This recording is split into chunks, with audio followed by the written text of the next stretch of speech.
नमस्कार दोस्तों, स्वागत आप सभी का हमारे यूट्यूब चैनल फटाफट करंट अफेयर्स जीके पे।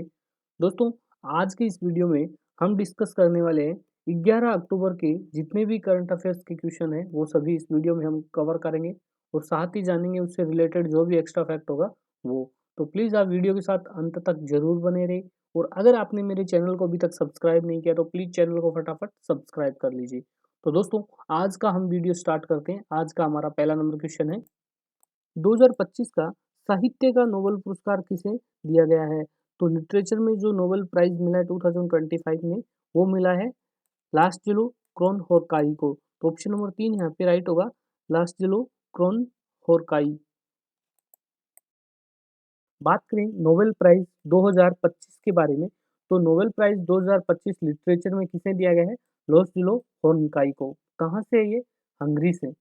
और अगर हम बात करें हंगरी की, तो हंगरी की राजधानी है बुडापेस्ट। बुडापेस्ट है हंगरी की राजधानी है। और वहाँ की मुद्रा की बात करें तो हंगरियन फोरिंट, ठीक है, फोरिंट वहाँ की मुद्रा है। यह मध्य यूरोपियन देश है, ठीक है, मध्य यूरोपियन देश है हंगरी। और वहाँ के जो लास्टिलो क्रोनहोरकाई है, जिनको लिटरेचर 2025 का नोबेल प्राइज से नवाजा गया है। क्यों नवाजा गया है? क्योंकि उनके प्रभावशाली और दूरदर्शी साहित्यिक योगदान रहे हैं हंगरी के लिए काफी, जिसकी वजह से यह पुरस्कार उनको दिया गया है। और ये पुरस्कार आयोजक संस्था कौन सी है? तो वो है royal Swedish academy of science. इसके द्वारा यह पुरस्कार आयोजित किया जाता है। और इस बार का जो अवार्ड सेरेमनी है वो रहेगा 10 दिसंबर 2025 को स्टॉकहोम स्वीडन में आयोजित की जाएगी।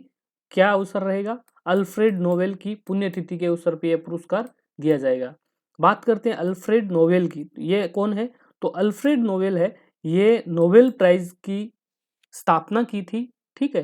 ये संस्थापक है उनके, जो स्वीडिश वैज्ञानिक और उद्योगपति थे, ठीक है, जिन्होंने नोबेल प्राइज की स्थापना की थी। तो अल्फ्रेड नोबेल की पुण्यतिथि के अवसर पर यह पुरस्कार सेरेमनी है वो रखी जाएगी। अब हम बात करें इस पुरस्कार विवरण की, तो इसमें प्राइस डिटेल क्या रहने वाली है? कुल 11 मिलियन स्वीडिश क्रोना दी जाएगी, जो 1.2 मिलियन अमेरिकी डॉलर के बराबर रहेगी।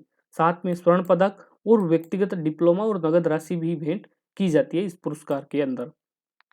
बात करते हैं नोबेल प्राइज जो है उसकी, तो संस्थापक है अल्फ्रेड नोबेल, जो स्वीडिश वैज्ञानिक और उद्योगपति थे। और ये किसके द्वारा दिया जाता है? नोबेल फाउंडेशन स्टॉकहोम स्वीडन के द्वारा। उद्देश्य है इसका मानवता के लिए असाधारण योगदान देने वाले व्यक्तियों और संस्थाओं को सम्मानित करना।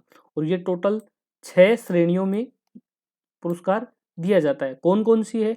भौतिकी, रसायन विज्ञान, चिकित्सा, साहित्य और शांति की श्रेणी में यह पुरस्कार दिया जाता है। और 1968 में अर्थशास्त्र को भी इसमें ऐड किया गया था। किसके द्वारा? स्वीडिश केंद्रीय बैंक के द्वारा जोड़ी गई ये एक नई श्रेणी है अर्थशास्त्र। कब जोड़ी गई थी? 1968 में। अब हम बात करते हैं कि भारत के विजेता कौन रहे थे जो सबसे पहले लिटरेचर में ये पुरस्कार अपने नाम किया था। तो वो थे रविंद्रनाथ जी टैगोर। कब जीता था? 1913 में। और गीतांजलि के लिए उनको ये सम्मान दिया गया था। अब हम बात करते हैं लास्ट ईयर के विजेता की। तो 2024 में जो विजेता थे वो थे हांगकांग। हांगकांग थे, कहां से थे? दक्षिणी कोरिया से। नेक्स्ट क्वेश्चन है, की तंबाकू उपयोग में डब्ल्यूएचओ का मुख्य वैश्विक लक्ष्य क्या रहा है? तो 2025 तक तंबाकू उपयोग में डब्ल्यूएचओ का जो वैश्विक लक्ष्य रहा है वो है 30% रिडक्शन। तो ऑप्शन नंबर 3 यहाँ पे राइट होगा, 30% रिडक्शन।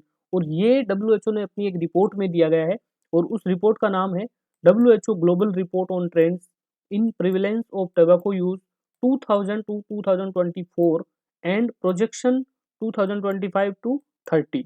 इसका ये 6 नंबर का एडिशन अभी जारी किया गया है। जारी करने वाली संगठन है वो विश्व स्वास्थ्य संगठन डब्ल्यूएचओ है, ठीक है। और ये रिपोर्ट 2000 से 2024 के बीच 15 वर्ष से अधिक आयु वाली जो आबादी है जो तंबाकू का सेवन करती है उनके रुझानों का आंकलन करेगी और 2030 तक जो अनुमान रहने वाले हैं उनको भी प्रस्तुत करेगी। इसका मुख्य लक्ष्य है 2010 से 2025 के बीच तंबाकू सेवन का 30% रिडक्शन करना, ठीक है। बात करें वर्ल्ड हेल्थ ऑर्गेनाइजेशन की, तो इसकी स्थापना हुई थी 1948 में और इसका हेडक्वार्टर है जिनेवा, स्विट्जरलैंड में। नेक्स्ट क्वेश्चन है, अक्टूबर 2025 में भारत और ताइवान के बीच संपर्क बढ़ाने हेतु एयर इंडिया ने कौन सी एयरलाइंस के साथ इंटरलाइन साझेदारी की है? तो ये साझेदारी की गई है स्टारलक्स एयरलाइंस के साथ। तो ऑप्शन नंबर 2 यहाँ पे राइट होगा, स्टारलक्स एयरलाइंस। और इसका मुख्य उद्देश्य है इंडियन एयर इंडिया और स्टारलक्स की साझेदारी का मुख्य उद्देश्य है भारत और ताइवान के बीच कनेक्टिविटी को बूस्ट करना। सक्षम को विकसित करने में भारतीय सेना ने कौन सी संस्था का सहयोग किया है? तो सक्षम को विकसित करने के लिए भारतीय सेना ने बेल गाजियाबाद के का सहयोग किया है। तो ऑप्शन नंबर 3 यहाँ पे राइट होगा, बेल गाजियाबाद। भारत इलेक्ट्रॉनिक लिमिटेड और भारतीय सेना ने मिलकर इसको तैयार किया गया है। और ये सक्षम है, ये situational awareness for kinetic soft and hard kill assets management नामक स्वदेशी काउंटर एनमेड एरियल सिस्टम ग्रेड विकसित किया गया है। ठीक है, किसके द्वारा? भारतीय सेना और बेल के द्वारा। अगर हम इसके की फैक्टर की बात करें तो इसको लॉन्च किया है भारतीय सेना ने। उद्देश्य है दुश्मन के ड्रोन का पता लगाना, ट्रैक करना और पहचान कर उसको नष्ट कर देना, इसका मुख्य उद्देश्य रहेगा। और विकसित करने वाली एजेंसी है भारत इलेक्ट्रॉनिक लिमिटेड गाजियाबाद और भारतीय सेना। ठीक है, नेटवर्क आधार आर्मी डेटा रहेगा इसका। टोटल कवरेज की ऊंचाई है ये 3000 मीटर तक कवर करेगा, लगभग 10,000 फीट तक। ठीक है, और मुख्य तकनीकी रहेगी मल्टी सेंसर फ्यूजन एआई आधारित खतरा विश्लेषण, इसका मुख्य तकनीकी रहने वाला है। ठीक है, और ये ऑपरेशन सिंदूर के बाद इस अवधारणा को विकसित किया गया है। नेक्स्ट क्वेश्चन है, फोर्ब्स के अनुसार 2025 में भारत के सबसे अमीर व्यक्ति कौन है? तो वो है मुकेश अंबानी। तो ऑप्शन नंबर 2 यहाँ पे राइट होगा, मुकेश अंबानी। और फोर्ब्स इंडिया 100 रिच 2025 रिपोर्ट है, यह अक्टूबर 2025 में जारी करने वाला है। फोर्ब्स अमेरिका की एक वैश्विक मीडिया कंपनी है, इसका मुख्यालय न्यू जर्सी संयुक्त राज्य अमेरिका में है। ठीक है, और बात करें हम भारत के सबसे अमीर व्यक्ति की, तो मुकेश अंबानी है पहले स्थान पर। लगातार 14वीं बार वो इस स्थान पर अपना पोजीशन बरकरार रखा है। कुल संपत्ति है 105 अरब अमेरिकी डॉलर। ठीक है, पिछले वर्ष की तुलना में उनमें 12% की गिरावट दर्ज की गई है। दूसरे स्थान पर हैं गौतम अडानी 92 अरब अमेरिकी डॉलर के साथ। तीसरे स्थान पर रही है सावित्री जिंदल जो 40.2 अरब अमेरिकी डॉलर के साथ तीसरे स्थान पर रही है। और बिगेस्ट गेनर की अगर हम बात करें तो सुनील भारती मित्तल है, जिन्होंने बहुत अच्छा अचीवमेंट हासिल किया है इस साल। भारतीय इंटरप्राइजेज के मालिक है। संपत्ति में 3.5 अरब यूएसडी की वृद्धि हुई है। और रैंक की अगर हम बात करें तो 7वें स्थान पे थे लास्ट ईयर और अभी डायरेक्ट चौथे स्थान पे आ गए हैं। कुल संपत्ति की अगर बात करें तो 34.2 अरब डॉलर उनकी कुल संपत्ति रही है। नेक्स्ट क्वेश्चन है, हाल ही में 12,000 वर्ष पुराना मानव मुख वाला स्तंभ कहाँ पे खोजा गया है?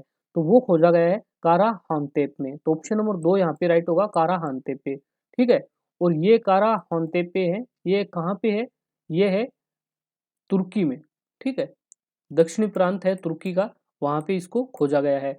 और एक टी आकार के चूने के पत्थर का स्तंभ मिला है जो लगभग 12,000 वर्ष पुराना बताया गया है, जो पूर्व मर्तभांड नवपाषाण काल का माना गया है। ठीक है, और ये व्यापक खोज है, ये टास्क टोपलर परियोजना है उसके तहत की गई है। ठीक है, इस प्रोजेक्ट में गोपेबली तेपे समेत आसपास कई नवपाषाण स्थलों का भी अध्ययन किया जा रहा है। नेक्स्ट क्वेश्चन है, हाल ही में अक्टूबर 2025 में मेडागास्कर के प्रधानमंत्री के रूप में किसे नियुक्त किया गया है? तो मेडागास्कर के नए पीएम के रूप में नियुक्त हुए हैं जनरल रूफिन फॉर्चुनात जोफिसाम्बो। तो ऑप्शन नंबर 3 यहाँ पे राइट होगा, जनरल रूफिन फॉर्चुनात जोफिसाम्बो। ठीक है, मेडागास्कर के राष्ट्रपति है कौन है? एंड्री रोजेलिना।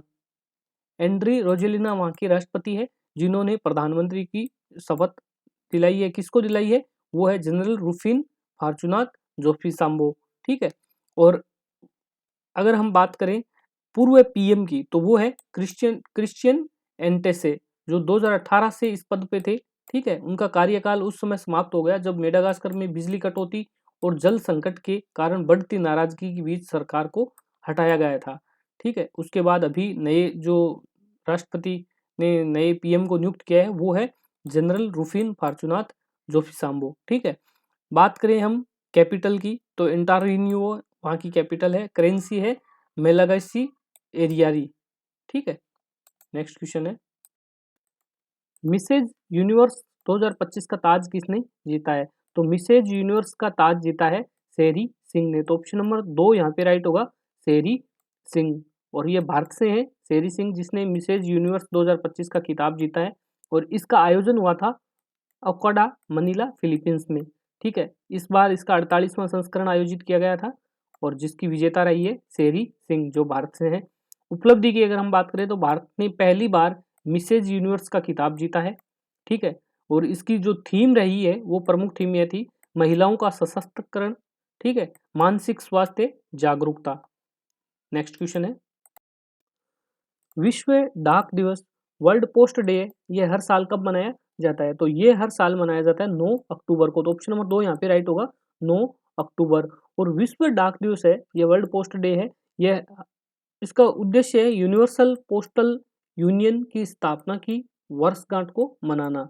ठीक है, यूनिवर्सल पोस्टल यूनियन है, इसकी स्थापना कब की गई थी? इसकी स्थापना हुई थी 1874 में। कहाँ पे? बर्न स्विट्जरलैंड में इसकी स्थापना की गई थी। और इसी स्थापना दिवस की वर्षगांठ के रूप में हर साल वर्ल्ड पोस्ट डे 9 अक्टूबर को मनाया जाता है। और 2025 की इसकी थीम क्या थी?